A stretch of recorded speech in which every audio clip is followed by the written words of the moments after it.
The other downfall or the downsides to van life is the toilet. We do have a private toilet area. It is in the back of the van. It does have a full door on it, but you can still hear everything. You can still smell everything.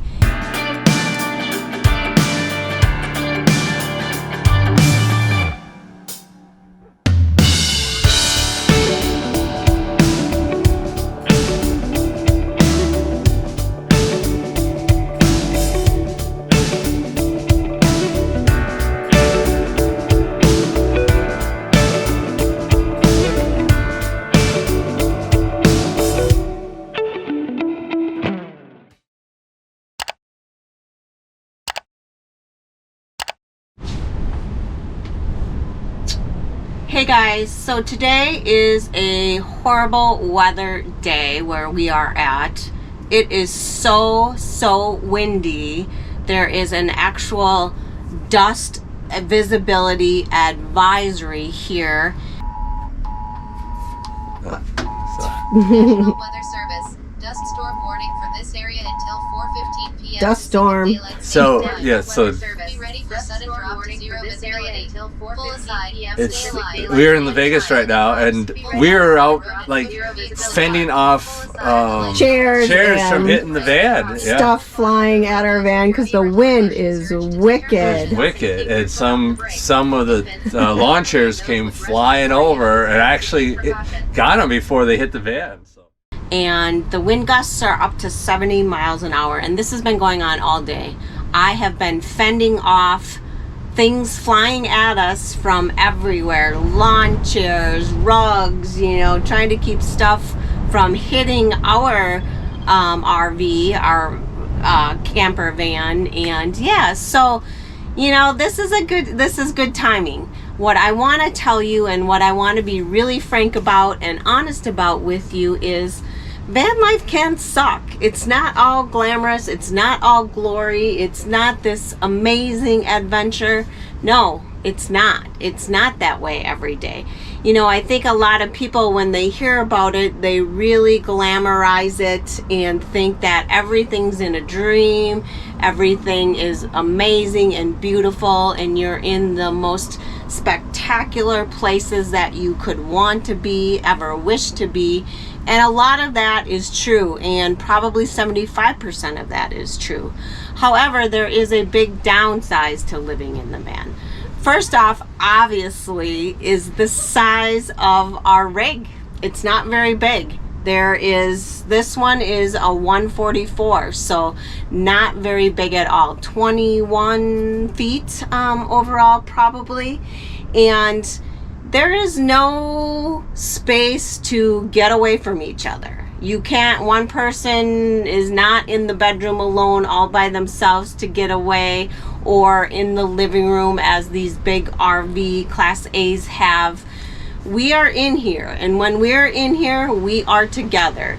Granted, someone can sit in the swivel seats. I can sit right here on the couch where I currently am, but you're still not getting away from each other. The only way you're actually really getting away from each other is getting out of the van and leaving, you know, going out into nature, sitting outside, what have you. So yes, you can go out of the van. If I want to go shopping and I need to go shopping, I'm not going alone. Granted, I'm not going into the store by myself, but we are both driving there because we have one vehicle. So you can't even get away from each other if you want to go shopping. The other person is sitting in the parking lot waiting for you while you get done into the store or whatever it is that you're doing. And so you kind of then always feel this time constraint. You can't take your time because you don't want the other person just sitting in the van, which it's not, it's their house, so they can sit in the van for long periods of time because the TV's here, the phone's here, the computer's here. So granted, you know, you can shop as long as you want, but you can't even drive anywhere by yourself, because if you wanted to, that person has to stay back at the site out in the middle of nowhere by themselves, or in your space in space 170 in the RV parking lot, you sit in a chair by yourself. No, you can never leave or drive anywhere without each other. The other downfall or the downsides to van life is the toilet. We do have a private toilet area. It is in the back of the van. It does have a full door on it, but you can still hear everything. You can still smell everything.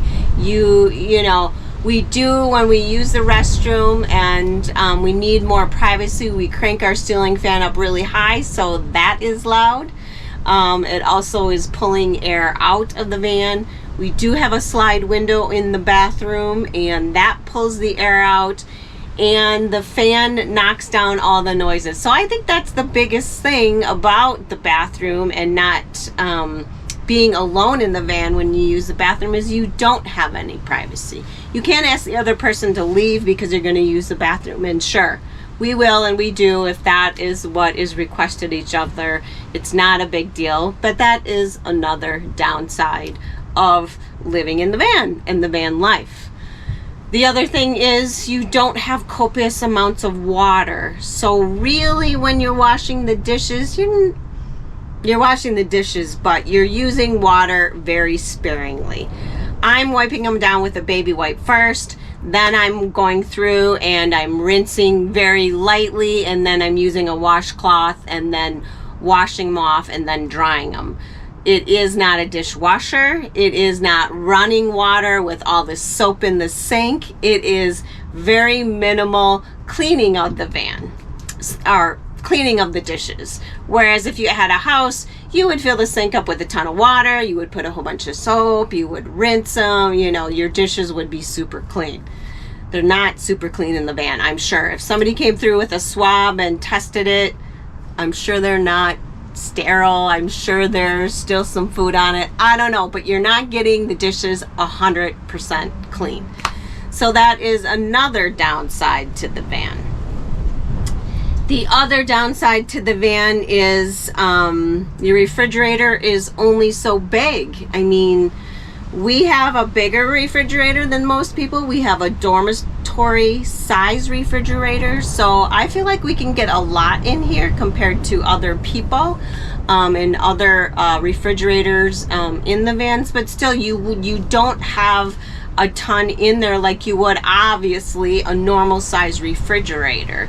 And so I love produce, I love fruits and vegetables, and that takes up a lot of space in the van, so you or in the refrigerator, so you become very creative on how to store things in your refrigerator and how to store produce and meats and all of those things, and you can only get so much, and that's okay. It just forces us to go to the grocery store more often. It also forces me to do more planning ahead so I don't buy what I don't need. Yeah, so the refrigerator is a downsize or a downfall of living in a van. Another thing that I don't think people think about is I love condiments, I love spices, I love mixes. You know, when I'm cooking, I love to have everything in stock, and so when we get on the van, I do buy as small of bottles as I can of things like avocado mayo and ketchup and mustard and fish sauce and rice wine vinegar and sriracha sauce. But let's be honest, when we are not on the van, because we do travel around a ton, I end up throwing out a lot of things because, you know, for instance, we're going to be going off the van now for over a month and a half, 2 months, and I got to clean up the van, and those things are not going to be or stay good in the van because we turn the refrigerator off. I do try to give it to people around us to see if they want those things, but anything that's going to expire or cannot tolerate heat, it needs to be thrown out. So I often find myself buying new things again, those kinds of things, when we get back on the van for a period of time. I end up buying again a new mayo, a new ketchup, a new mustard, on and on, and I don't know what else to do about that. It would be great if you guys could give us some thoughts on it, and I know giving it to other people is a good idea, but I don't know how to get around that. So that is another thing about living on the van. The other downside about living on a van is you don't have copious amounts of storage. You only have a small amount, so you really have to pick and choose on what you're storing, you know, what toys you want to have, how are they going to fit in the van, how are they going to store in the van. You know, you can't have endless amounts of clothes. You can only have so many pairs of shoes because it's not going to fit in the van. So again, another downsize to the van. I don't think that there's any other downsides to the van. I think I've shared enough bummer thoughts on the van. I'm sure there's more, but those are the top ones that I can think of that could affect you the most about living on the van. And of course, the weather can be an issue. If you're stuck in the rain and you're stuck in bad weather, you got to stay inside and the space is too small, but again, you make the best of it. You can watch TV. We do have a Starlink now. We can watch movies. I can do video editing. I can read a book. But I guess the upside to it is we can just drive away. We can get to better weather. We don't have to stay in bad weather if it's going to be several days of bad weather. So we can just get out and we can just move on. So that is it about the pits of van life. Not so glamorous after all, is it? But there are a lot of positives, which I will share with you on another video.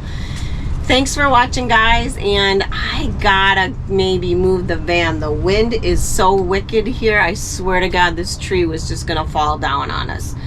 About 50 pine cones just came crashing down all around, and yeah, so it's a good video for a bad weather day. And we will see you on the next videos. Thanks for subscribing.